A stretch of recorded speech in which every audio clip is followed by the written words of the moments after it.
dit, l'Éternel est mon berger et je ne manquerai de rien. Il me conduit dans des verts pâturages. Et oui, Dieu est notre conducteur, celui qui nous conduit aujourd'hui jusque partout où vous nous suivez. Et l'occasion pour nous de vous souhaiter bienvenue sur le plateau d'Au-delà du chant. Mais aujourd'hui, nous ne parlerons pas de l'Éternel comme conducteur de nos vies, mais nous parlerons du chantre et de la conduite du culte avec mes deux précieux invités, j'aime bien le dire parce qu'ils sont précieux à mes yeux. Je m'en vais donc saluer le frère Passion Chadi, bonjour. Bonjour, Sœur Joyce. Et bienvenue pour la première fois sur ce plateau. Merci pour la toute première fois. Bonjour, bonjour. Bonjour également à tous les téléspectateurs de l'émission Au-delà du chant. Gloire à Dieu. Bonjour frère Yann. Bonjour maman Joyce. Ce n'est pas la première fois, c'est la deuxième fois. Non, la deuxième fois, oui. C'était très chaud la première fois. Oh, gloire à Dieu. On n'a même pas fini l'émission. On n'a pas fini quoi. Et les gens nécessitent d'appeler aussi, donc vraiment merci beaucoup pour l'invitation. Amen, amen, amen. Et je dis aussi bonjour au frère Chaël qui est notre accompagnateur aujourd'hui, pianiste et guitariste. Tu fais aussi de la basse? Oui, oui. De la batterie? Donc comprenez qu'on a fait un instrumentiste complet, donc bientôt ça sera le saxo, bientôt ça sera la flûte. Donc avec vous aujourd'hui nous parlons du chantre, de la conduite du culte, mais pour nous détendre un peu, on commence par un chant, c'est ça? Bien sûr, bien sûr. Le chant c'est... Bon, on se met d'accord, on fait Morning Amala. D'accord. Voilà.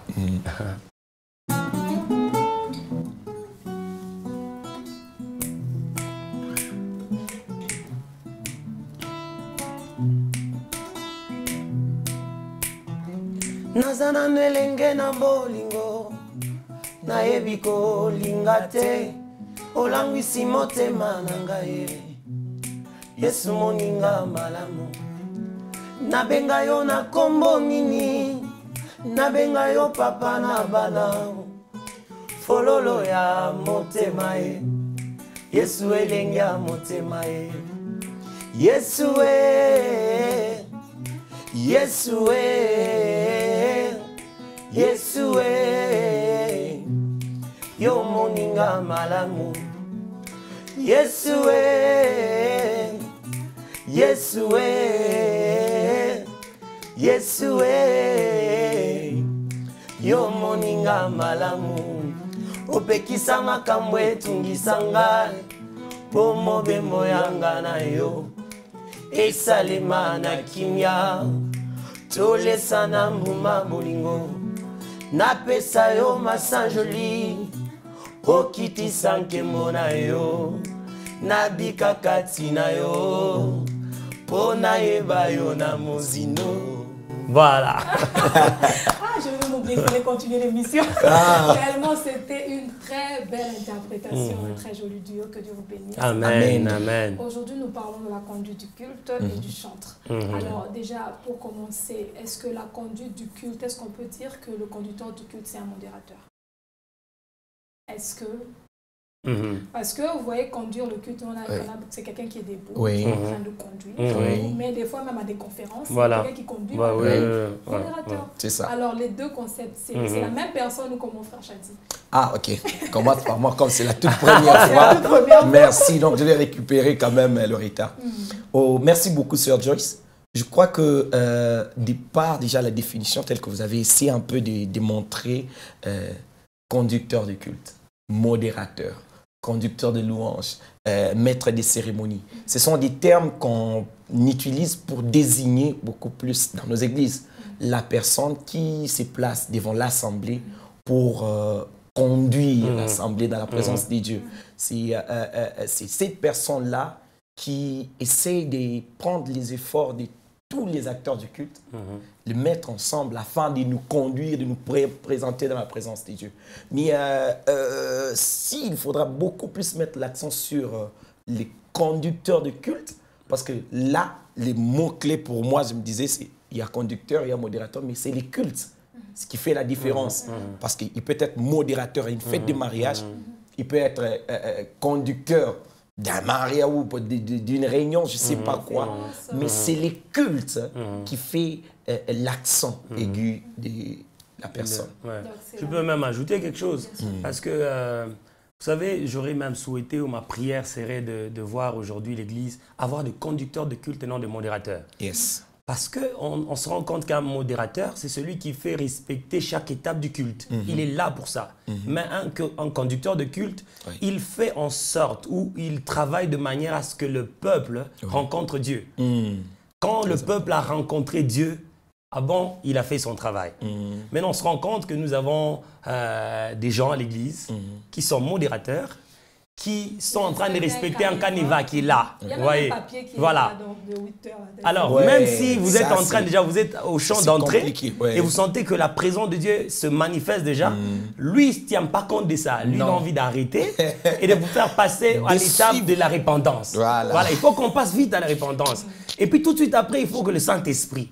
Et puis après, on doit chasser les démons qui sont là. Et puis après, on doit louer. Et puis on doit adorer. Donc, il est en train de courir derrière un programme au lieu de courir derrière Dieu. Ma prière, vraiment, j'ai besoin qu'on voit des conducteurs de culte à l'église et non de modérateurs. Très important. Gloire à Dieu. Mais il faut aussi dire que le conducteur de culte est soumis à un programme. Parce Bien sûr. Que quand vous dites que telle heure, il veut entrer dans tel sujet. Ça ne veut pas dire aussi qu'un conducteur de culte, il est là. Il a désordonné. Non. Ça veut dire qu'on lui a donné un canevas, on te dit, par exemple, le culte commence à 8 heures. Tu as de 8 heures à 8h40. C'est pendant ce temps-là que tu te laisses conduire par Dieu. Mais ça ne veut pas dire que moi, je suis emporté, je pars à 8h50. Maman Joyce, le respect de temps est très important.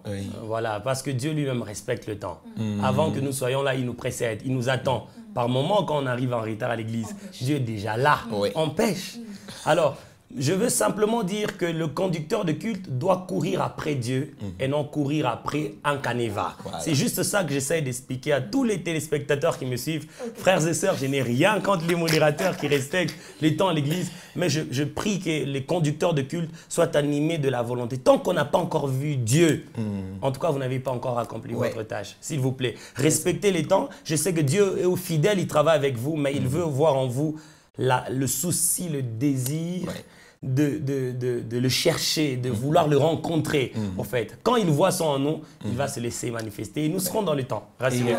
Et quelque chose de merveilleux qu'il a dit, c'est que nous ne venons pas pour inviter Dieu. Non. Dieu est déjà là. Voilà. Quand nous arrivons, c'est nous qui venons pour rencontrer Dieu. Et pour appuyer son idée, ce n'est pas dire que nous devons respecter ce que nous avons extradit, tout ce qui a été là. Voilà. Non, on ne doit pas être... Non. Si on rencontre Dieu avec les chants d'entrée seulement, gloire à Dieu, on reste là. On ne veut pas quitter cette présence de Dieu. Donc notre souci, c'est Dieu. Mais si on les rencontre, vous voulez nous amener où? Alors. C'est ça. Alors nous signalons que vous deux, vous êtes conducteurs de culte dans l'église et vous êtes aussi chanteur. Est-ce qu'il faut qu'un conducteur de culte soit absolument chanteur? Un conducteur de culte ne doit pas être forcément chanteur. Être conducteur de culte, c'est un appel. La Bible dit que celui qui préside les cultes le fasse avec zèle, que celui qui est appelé à ça. Au fait, ça doit être d'abord un appel en soi. Chanter des cantiques n'est pas ça, conduire le culte. Conduire le culte, c'est connaître le chemin qui amène vers Dieu. Conduire le culte, c'est de savoir par où je peux passer pour atteindre le cœur de Dieu. Au fait, c'est ça. Alors, si l'on croit que parce qu'on a les aptitudes de bien parler français, ou on parle bien swahili, ou on parle bien aux gens, on croit que c'est ça qui nous donne, comment je dirais, le luxe de nous faire appeler conducteur de culte, on est à côté. C'est ça. Il faut sentir cet appel là-bas. Celui qui conduit le culte, ça se sent. Quand quelqu'un conduit un culte, vous sentez qu'il sait où il vous amène. Vraiment. Vous sentez qu'il vous tire de quelque part, il vous amène. Quand vous êtes au culte, les premières minutes, vous pensez à la maison, vous pensez au boulot. Mais à un moment tellement que le culte s'avance, vous sentez que vous n'êtes plus là, quoi. Même votre voisin ne vous intéresse plus, quoi. Ça, c'est un conducteur de culte. Donc, cher chantre, est-ce que vous avez cet appel au fond de vous? Est-ce que vous sentez que vous êtes appelé à ça? Et si vous êtes appelé à ça, Dieu va vous donner les canevas qu'il faut, le meilleur canevas pour arriver à atteindre son cœur. Oui, mais frère, vous pensez qu'il y a des églises qui nomment, comment je peux dire, qui donnent cette responsabilité de conducteur de culte qu'à des chantres? Il y a des églises comme ça. Oui, c'est bien. Moi, je conseillerais d'ailleurs que les conducteurs de culte viennent de la chorale. C'est bien beau. S'il y a un conducteur de culte qui n'est pas chantre, vraiment, il doit quand même avoir quelques notions. Mais c'est pas dire que quand on est intercesseur, on est forcément pasteur. Quand on est chantre, on est automatiquement conducteur de culte. Non. Tel que le frère Yann l'a dit, il y a un appel, une vocation. Nous pouvons tous être à la chorale, mais ne pas avoir cet appel-là. nous chantons bien, nous parlons un très bon français, ou la langue qui est là-bas, que ce soit Lingala, Swahili, Chiluba, nous parlons très bien, mais ce n'est pas ça qui fait de nous un conducteur de culte. Parce qu'il y a, au-delà des chanter, il y a des prérequis qui sont là, que nous devons vraiment respecter. Et même, Maman Joyce, je m'excuse, vous allez remarquer que le chantre, là, le conducteur de culte qui s'est improvisé, il a l'impression que conduire le culte, c'est agencer des chants, faire une compilation des cantiques. Vraiment. Pourtant, ça n'a rien à voir avec les chants. On peut être conducteur de culte, on vient de la chorale, on chante qu'une seule chanson du début jusqu'à la fin. C'est tout. On ne va pas importuner Dieu, quoi. Non. Voilà. Mais au fait, quand je vous suis, quand vous parlez du conduite, parce qu'aujourd'hui c'est le chantre et la conduite du culte, vous dites qu'il faut que la personne découvre cet appel. Donc ça veut dire que vous êtes contre l'idée que tout chantre dans une chorale est appelé à conduire un culte. Ça, c'est, moi je suis contre. Moi aussi je suis contre. On est d'accord sur ce point. Ça veut dire qu'il faut un autre appel au-delà du chant. Il faut le sentir, quoi. On te force pas, quoi. Et ça, on a pété, on a facilité. Les gens croient. Comment tu arrives à faire ça? Je ne sais pas. Ce sont les habiletés que Dieu m'a données. Il faut être un conducteur de culte, il met son don, ses talents pour permettre aux gens de voir Dieu, quoi. Ça se sent au fond de toi-même. Tu dois sentir. Et même quand tu conduis, bon, quelques appréciations. Il y a Kanango, non? Maman, c'était très bien, vraiment. Quand vous avez conduit, j'ai senti vraiment. Toi-même, tu dois commencer à travailler maintenant ça pour te perfectionner, devenir meilleur tous les jours, quoi. Mais la personne qui sent cet appel, Frère Chadi, doit suivre une formation pour devenir un conducteur de culte. Très important. Moi, j'ai mon pasteur, le révérend Rick Lumbala, m'a appelé. Nous saluons d'ailleurs. Oui, que j'ai salué en passant. Il m'a tiré de la chorale. Il m'a dit que non, bon, je sens en toi quelque chose, tu peux faire la modération. J'ai dit d'accord. C'était en 2010. Je n'avais aucune notion de base. Et puis, il a commencé à me donner quelques notions. Mais en 2015, j'ai reçu une formation de la part du révérend pasteur, je crois qu'il est maintenant pasteur, Henri Papa, en 2015, sur la conduite du culte. Et je vous dis, ce que j'ai reçu du pasteur Henri Papa et de mon pasteur m'a donné une certaine... bon, je peux dire, quand je suis souplesse et puis conviction, vous voyez, quand je suis Dieu de la chair, je sais ce que je suis en train de faire.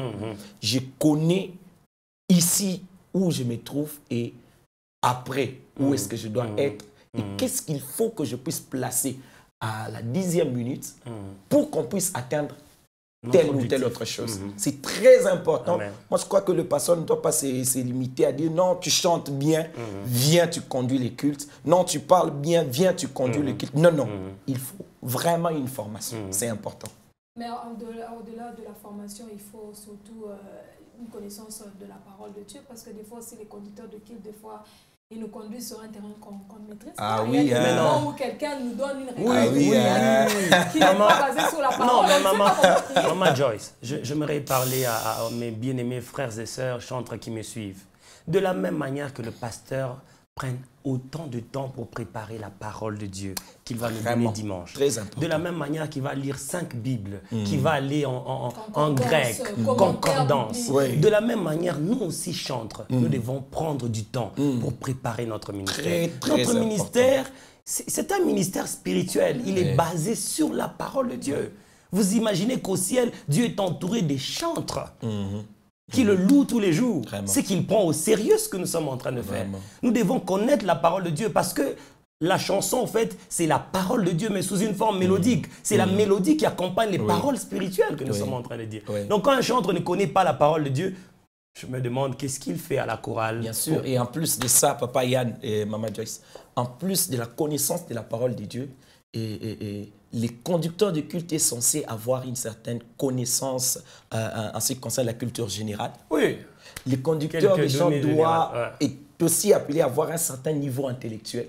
Parce que, une certaine maturité. Oui, même. Parce que lorsque nous nous plaçons devant les gens, ce n'est pas seulement notre belle manière de chanter que nous présentons soit notre connaissance, soit notre ignorance. Donc c'est très important de connaître toutes ces choses. C'est compliqué. Oui, c'est vrai. Oui, c'est vrai. Oui. Mais pas pasteur. Là, vous êtes en train de dire qu'avant de laisser quelqu'un de conduire le culte, tu dois avoir un diplôme quelconque parce que vous parlez de non, c'est comme si quelqu'un... Non, mais vous imaginez un conducteur de culte qui a la chair qui dit, mais écoutez, vous savez, le mari de la mère de Jésus, Lazare, quand tout le monde regarde, il dit, mais c'est quoi ça, papa, qu'il est en train de nous rencontrer? Oui. Donc, géographiquement, il ne sait pas. Un conducteur de culte, mais écoutez, nous allons inviter le feu de Déborah maintenant. Vous vous imaginez un peu un conducteur. On va inviter les feux de Déborah. Mais ça vous scandalise. Vous dites, on est où? Quel est le mot qui vont sortir de la bouche pour prier? D'ailleurs, le pasteur Adam se faisait rire une fois, je le suivais, il disait, il y a même des gens qui disent, avant qu'Abraham ne fût tué. Ouais. Il dit, ouais, puis Abraham, il a été tué. C'est les tués du verbe ou bien les tués de comme ça. Donc, voilà. C'est important de connaître quand même, voir les fils. Nous sommes devant les intellectuels, des papas, des mamans responsables qui ont besoin d'avoir des gens aussi sérieux. Voilà, qui connaissent ne fût quelque chose dans la tête. Pourquoi tu donnes les exemples de la chimie pendant que tu n'as jamais fait la chimie? C'est compliqué. Tu as la chair. Un chimiste peut quitter l'église parce qu'il croit que Nzambo Zanango, Azamaïl était. Vraiment. Pourtant, c'est toi qui ne connaît pas. Ce que je comprends dans ce que vous dites, c'est que même si la personne n'a pas eu à faire de longues études, que la personne quand même ait le temps de se cultiver, de se préparer, d'apprendre. Ouais. Par exemple, vous êtes dans une église qui est francophone, vous ne passerez pas en train de parler un français compliqué qui peut déconcentrer les gens qui ont tous ces atouts, la linguistique et tout, donc s'intéresser à la langue. Et si vous voulez parler de quelque chose qui n'est pas de votre domaine, ne le faites pas. Vous renseignez-vous. Renseignez-vous ou abstenez-vous. Parce que en plus d'être une vocation. Pourquoi nous disons que c'est une vocation? Parce qu'au fait, la conduite du culte doit se faire dans le respect des normes que Christ lui-même a établi. En plus d'être une vocation, c'est un art. C'est un art. Pourquoi je dis que c'est un art? Parce que ça exige le talent de la part de la personne qui se place devant les gens pour parler. En plus d'être un talent, j'ai souligné que c'est aussi une discipline qui requiert de la connaissance et de l'aptitude. Donc, on ne pouvait pas prendre quelqu'un parce que... Non, c'est très important. Et puis, maman, c'est pas... Nulle part on a écrit qu'il faut que présider en français. Non. Faites-le dans la langue qui vous semble facile. Vous pouvez aller facilement. Allez-y en Swahili, nous allons rencontrer le même Dieu. Allez-y en Chiluba, faites comme vous le voulez. Le même Dieu. C'est le même Dieu. En tout cas, un message à tous ceux qui nous suivent, il n'y a pas besoin de vous complexer. En fait. Ça veut dire que au niveau où vous comprenez les choses, limitez-vous là. Et ne dites pas des choses que vous ne comprenez pas. Parce que là, ça peut perdre les gens. Parce que ce qu'on oublie souvent, c'est que ceux qui viennent, il n'y a pas que ceux qui lisent la Bible. Il y a aussi ceux qui ont seulement étudié. Il ne faudra pas donner un exemple. Tu ne sais pas maîtriser la suite de ce que tu as dit. Bon, si un intellectuel est là ou quelqu'un de cultivé du domaine est là, il dit non, c'est frère a donné cette formule-là par rapport à la chimie, mais ça n'existe pas. Alors, il ne faudra pas qu'on puisse déconcentrer les gens. Le souci, c'est que les gens soient vraiment amenés dans la présence de Dieu. Amen. Gloire à Dieu, on prend juste une petite pause là avant de continuer parce que vous êtes toujours souvent chaud. Donc c'est quel chant qu'on suit? On va suivre Merci Seigneur Jésus. C'est vraiment dans ce chant, j'exprime juste ma reconnaissance à Dieu. C'est votre composition? Ma composition, oui, dans l'album que j'ai travaillé avec le pasteur Henri Papa. Voilà. Devant ta face, je repends mon cœur, mon esprit dans ta présence. Sur mes pas, je reviens pour dire merci Seigneur. De la boue tu m'as tiré, à la gloire où tu m'emmènes. Oh vraiment c'est merveilleux d'être sauvé par la main de Jésus. Me voici exprimant toute ma gratitude, chantant un chant d'amour. Tu es toute ma tendresse Jésus, tu es toute ma tendresse. Mon chant d'allégresse, la source de mes richesses. La rosée qui rafraîchit mon cœur, efface mes douleurs et qui fait tout mon bonheur. Merci Seigneur Jésus. Papa, merci. Merci Seigneur Jésus. Pour ton amour, pour ta grâce dans ma vie. Merci Seigneur Jésus. Merci Seigneur pour ta mort à la croix. Merci Seigneur Jésus. Tu t'es fait pauvre Seigneur pour que je devienne riche. Merci Seigneur. Reconnaître bolamu na yo na binanga. Merci Seigneur. Oh merci Seigneur pour le don de ton fils. Merci Seigneur. Merci Seigneur pour ta mort à la croix. Merci Seigneur Jésus. Merci Jésus pour cette belle voix. Amen. Merci Seigneur Jésus pour cette belle interprétation.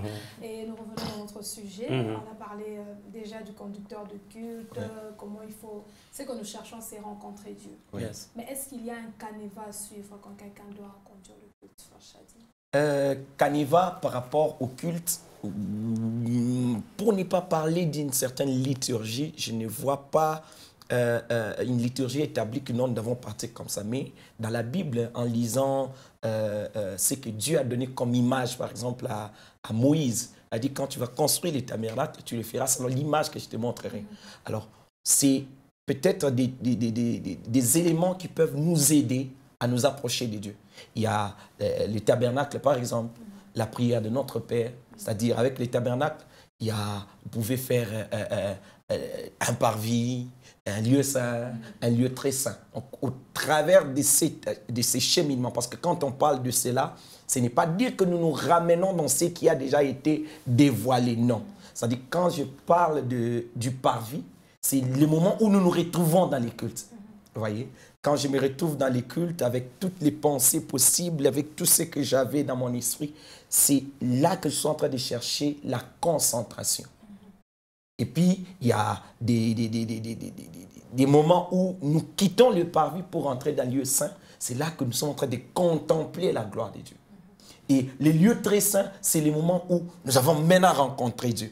Alors, cela peut nous aider à tracer une ligne de conduite, même à placer les chants de telle manière que là, il y a des chants d'entrée, là, il y a des chants de contemplation, et enfin, il y a des chants de célébration, si on peut les dire dans ce sens-là. Donc, c'est ce que je vous ai dit, c'est tout un art qu'il faudra vraiment maîtriser pour vous approcher de Dieu. Mais en même temps, je peux ajouter un mot. Quand on vient à l'église, en fait, il y a quelque chose qui a disparu dans nos églises ces jours-ci. C'est le fait de se dire, je ne sais pas ce que Dieu fera aujourd'hui pour moi à l'église. C'est-à-dire, les gens viennent avec ce canevas parfois dans l'esprit. Ils se disent, bon,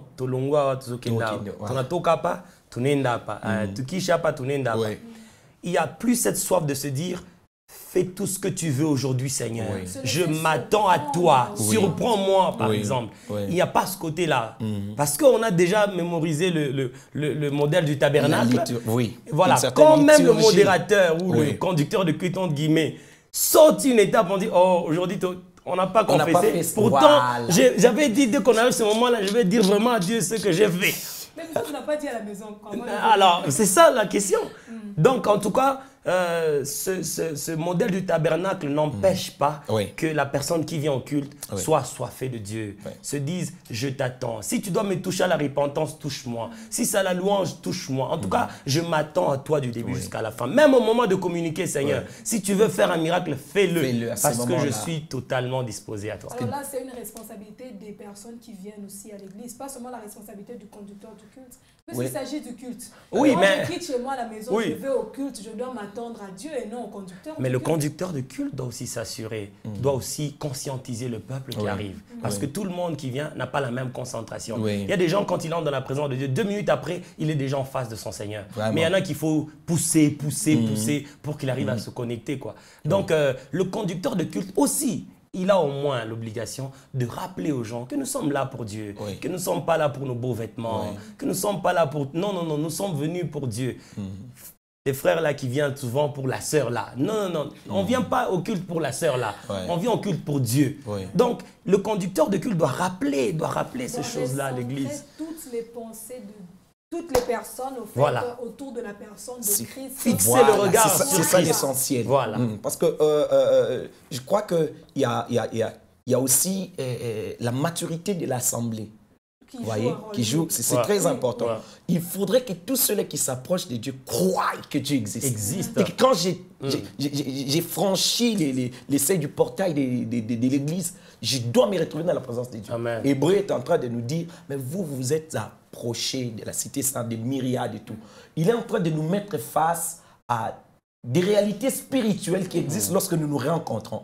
Et un modérateur qui attend que nous soyons 50 pour qu'il puisse se sentir vraiment qu'il y a un chant là qui amène les gens. Que Dieu est ici. Il vient d'arriver quoi. Dieu est déjà là. Amen. Seulement que quand Dieu est là, les gens ne se rendent pas compte que Dieu ne vient pas seul. Voilà. En venant là, il vient avec... c'est comme un roi quand il se déplace. Il se déplace avec des vassaux. Il se déplace avec... donc, il est là avec toute sa suite. Le cortège est là. Alors, il faudrait que l'Église, en entrant dans la présence de Dieu, se rende compte que nous sommes dans la présence de Dieu. Amen.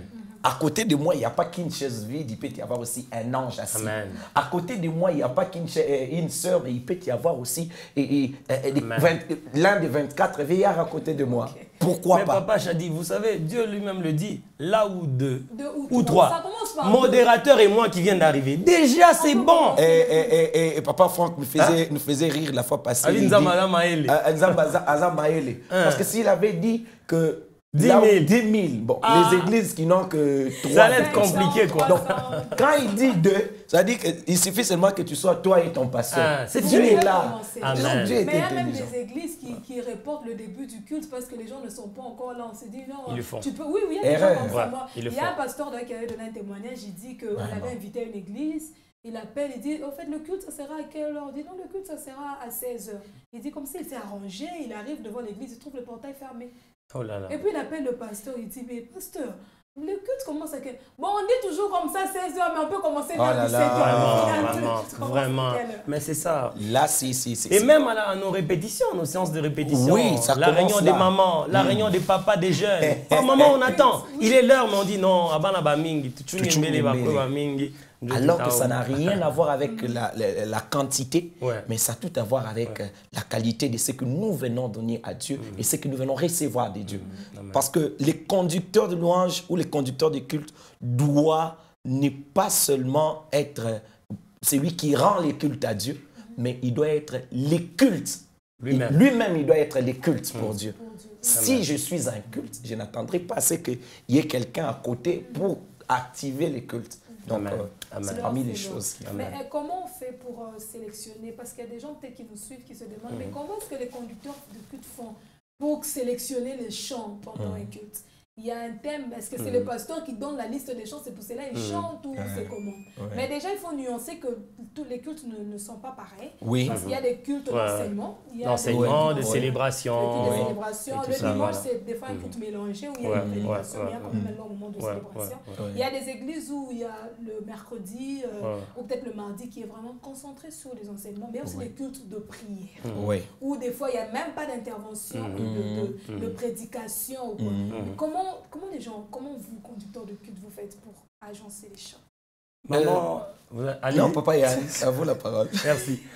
Bon, l'idéal aujourd'hui serait qu'il y ait comme cohésion entre tous les acteurs du culte. Important. C'est ça l'idéal, en fait, que nous demandons. C'est-à-dire le modérateur ou le conducteur. Excusez, on va beaucoup plus parler du conducteur. Voilà. Le conducteur de culte doit s'assurer de la vision du pasteur selon ce culte-là, du message qu'il va donner. Il doit s'assurer qu'il a collaboré avec la chorale. Il a au moins une idée des chants qui sont prévus. Parce que par moment, qu'est-ce que nous assistons? Vous êtes en plein culte, il est là devant, vous chantez un chant, il dit non, je sens dans mon esprit qu'il faut que vous puissiez chanter ce chant. Nous ne l'avons pas préparé. Et vous voyez les musiciens qui sont encore inconvertis boudés là derrière, et ça devient compliqué dans un culte. C'est pour cela que nous demandons aux conducteurs de culte, s'il vous plaît, conducteurs de culte, prenez ne fût-ce que des moments où vous passez aussi dans des séances de répétition. Vous assurez du répertoire. Si vous avez un chant que Dieu vous a mis à cœur depuis des semaines, eh bien, confiez cela aux responsables de la chorale. Dites-leur, j'aimerais que ce dimanche, nous puissions chanter comme ceci. Lorsque toute la vision est claire du culte du dimanche, le pasteur a partagé le message qu'il va donner, les intercesseurs ont prié sur ça, tout le monde est au courant, vous verrez que ce culte-là va réussir. Le mal, c'est que nous arrivons à la chair, nous-mêmes conducteurs de culte, on est surpris de ce qui se fait. On ne sait même pas c'est quoi le... dans la manière de faire, c'est vrai qu'il y a des cultes qui se diffèrent. Par exemple, dimanche, on s'est dit c'est culte d'adoration. Mardi, culte d'enseignement. Et peut-être en semaine, jeudi ou vendredi, intercession pour toute l'Église. Je crois que tous ces moments ou ces réunions de cultes n'ont pas le même but. C'est pourquoi les modérateurs ou les conducteurs des cultes, si on peut les citer, on peut les dire comme ça, doivent maîtriser les 3 ou les 4 ou je ne sais pas combien de cultes vous avez.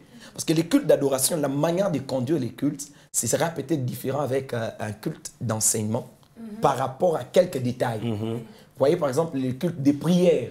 Là, nous n'avons pas peut-être besoin que quelqu'un vienne. Non, non, là, nous sommes tous plongés dans la prière. Mais dans toutes ces choses, ce qui est important, c'est que nous devons être tous dans un même esprit, en cohésion. Même pensée. Même pensée. Je dois savoir à tel moment où il y a tel chant. Vous imaginez un modérateur ou conducteur des cultes qui improvise un chant que la chorale ne maîtrise pas. Vous allez chanter comment? Bon, lui, il a entendu ça peut-être dans une autre église. Il s'est dit, ah, je vais mettre ça dans mon programme. Mais il n'a pas donné ça à la chorale. Quand il entend comme ça, bon, des mandats dans l'assemblée. La tonalité du chant, on ne connaît pas. Voilà. Le pianiste ne sait pas quoi jouer. Et puis, un élément très important, c'est que peu importe les différents cultes, le conducteur des cultes n'est pas un prédicateur qui doit prendre les gens à un certain moment, 15-20 minutes en train de les parler, de démontrer, de prendre des versions. Vraiment. Alfred Cohen. Et même parfois, et tout. avant et même après la prédication, quoi. Oui, il est là, il rentre vraiment, écoutez. Non, non. Nous sommes conducteurs des cultes, nous allons nous limiter à ça, là. Conduire le peuple de Dieu dans la présence de Dieu. Le prédicateur viendra faire son travail. C'est lui qui... Bon, j'étais surpris, un conducteur des cultes en train de faire un service de délivrance. Délivrance, et tout, je dis, oh my God, là, c'est au-delà. Donc, nous devons vraiment être recadrés. C'est important. Mais quand je parlais aussi de la sélection des chants, comme vous avez parlé aussi du déroulement. Là, c'est en tant que chantre, non? En tant que chantre, même, vous avez relevé le fait que même si la personne n'est pas de la chorale, il faut une collaboration. Collaboration, justement.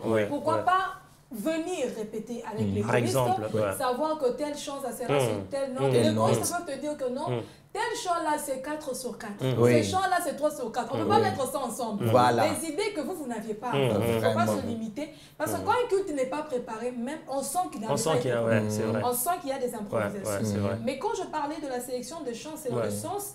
j'ai déjà assisté à un culte où on vient, on élève Dieu à Azalité, on lève vraiment, on prie, on élève Dieu, tous ces chants qui élèvent Dieu. Et puis tout d'emblée, Seigneur, nous demandons ta grâce.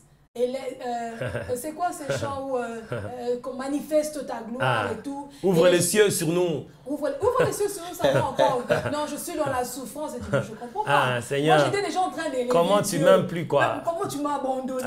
J'étais déjà en train d'élever Dieu. Ça vient d'où? Pourquoi tu me ramènes à mes problèmes? Puisque moi, j'ai déjà fixé les regards sur Dieu. Je ne regarde plus que Dieu.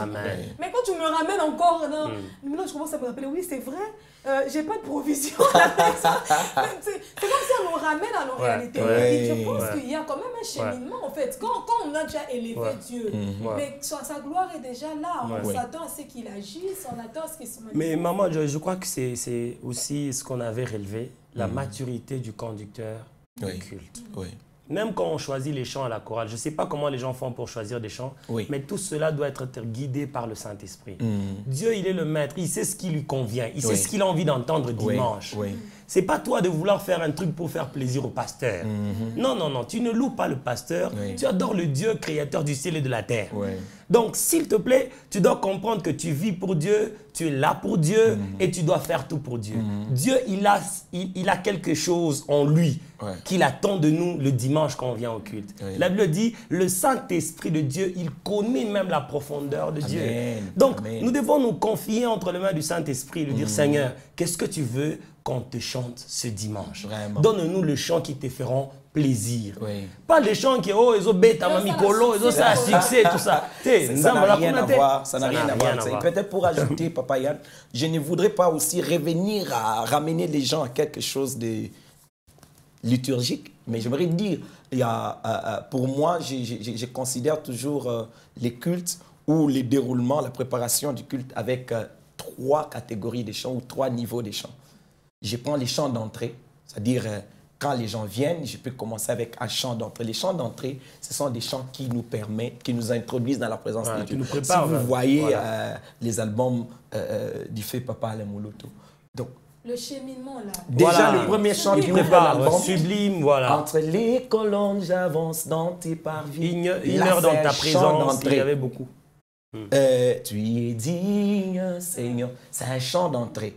Donc, les chants d'entrée, ce sont des chants qui nous permettent d'entrer. Ce n'est pas que... Donc, le conducteur doit connaître la valeur de chaque chant. Bon, je peux commencer avec ça. Et puis, à un certain niveau, je sens que l'atmosphère, c'est vrai qu'il n'y a pas un appart. Non, non, il n'y en a pas, mais ça se sent.